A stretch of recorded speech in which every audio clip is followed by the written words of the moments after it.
Vaping. If you've been paying any attention, you would know that vaping has kind of become what cigarettes were in the 1920s or early 20th century. You can spot a vape in the hands of a teenager all the way to a middle-aged person, and that's not particularly a surprise. They taste good, they are discreet, and you can smoke them anywhere you really want. They're cheaper than cigarettes, or at least they are in Australia, and they're probably the fastest mechanism to get nicotine into your system. To the point that in the nicotine episode of the Human Lab, he used the analogy that vaping resembles crack cocaine because nicotine through vaping hits your system orders of magnitude faster than smoking a cigarette. All of these aspects have made vaping quite widespread, and if you're a health conscious person, I'm willing to bet at least sometimes when you go to hit your vape, you experience cognitive dissonance. Cognitive dissonance is the feeling you get when you're doing something that doesn't match with your other ideological beliefs, meaning smoking when you know it's not good for your health.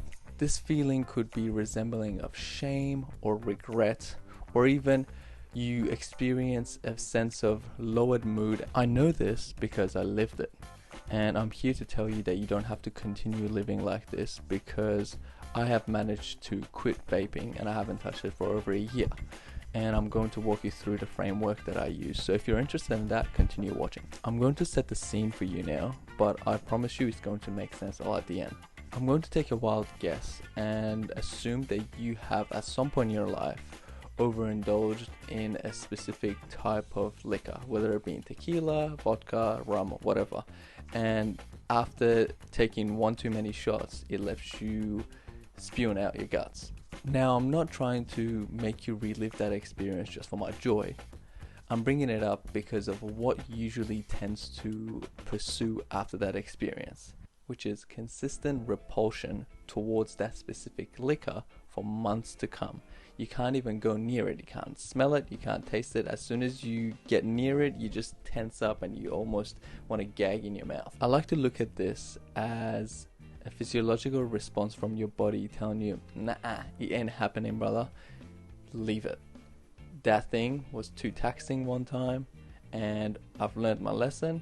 Not letting you touch that shit again. You might have experienced a similar association when you get food poisoning off of some certain food, and then next time that you smell it or you're near it, you just have this repulsive manner towards it and you don't have any desire to taste it again. I bring this up because I believe we're capable of installing a similar response towards vaping. I'm not sure if everybody else feels like this, but when I was vaping, I would leave a bout of vaping feeling tight in my chest. And after I started clocking that and paying attention to it, I realized that every time I would take a drag, it was like somebody was putting a rubber band around my chest. Imagine those watermelon rubber band videos when they keep putting rubber bands over them. And every drag felt like kind of an extra rubber band being put on. So having paid attention to this and going to the doctors and getting a respirometry test and figuring out that my lungs are not in any good shape, I ended up quitting. And not gonna lie to you, the first month or so was quite hard just because I'm used to getting a dopamine hit from getting a nicotine hit every 3 to 5 minutes or whenever I'm bored or frustrated or whatever. And now that wasn't available, and what made it even harder was hanging out with friends, because your friends don't start quitting just because you quit. They continue smoking. And saying no to that and preventing myself from going that way was pretty hard. But that usually lasts between like 2 to 4 weeks of abstinence, and then you can get to a place of clear-headedness. And so yeah, after a month or so, the fiending almost started to take a dip, so I wasn't fiending that much. The clear-headedness allowed me to be more analytical when I was near people smoking vapes. And one thing I noticed is that when people would smoke and I would smell their exhales, there was this specific part of the vape smell that would still give me that tight feeling in my chest. Not to the same extent as me actually smoking it, but it's like my brain had made a connection to a specific chemical in the vape that caused my lungs to have an adverse reaction. And having clocked that and paying attention to it, from then on, when I was near people smoking vapes, I would smell their exhales, the clouds, and pay attention to my lungs, and it was like, yep, I'm feeling something. Like it's very similar to that alcohol repulsion feeling. So having made that association and paying attention to it over the past 9 months, I've been able to make the reaction more robust and make it more reinforced. So whenever I'm near people vaping, I can focus on the negative side effects and how it makes me feel in my chest over the short-term benefit of that dopamine hit that my brain sometimes wants from smoking a vape. Another thing that has really helped me is purely a psychological trick. I realized whenever I thought about quitting, and whenever I thought about it in the future, as in like how many specific occasions I'm going to be in a situation that I'm going to have to say no to smoking, it made me feel so small and inadequate, because so many, like an unlimited amount of occasions would just stack up, and I would look at that as like a big Mount Everest, and like, how am I going to go through that?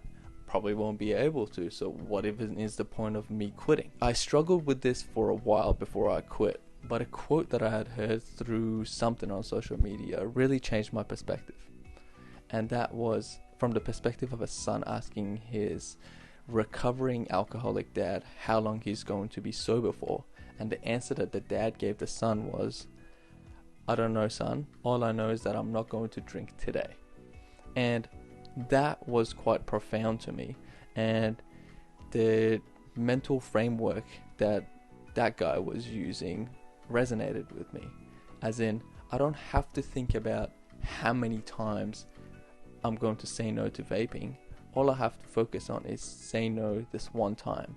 Meaning, if I go to my brother's room and he's got a vape in his hand, I just have to say no to myself this one time, and then you move on. And then a friend's got it, or you're fiending and you want to go buy some, and you're like, nah, I'm just going to say no this one time. It almost breaks it down to these bite-sized chunks that is a lot easier to say no to, rather than this huge massive thing that you feel so inadequate and small in front of. So applying this just say no this one time has really helped me prevent myself from slipping and going and smoking again.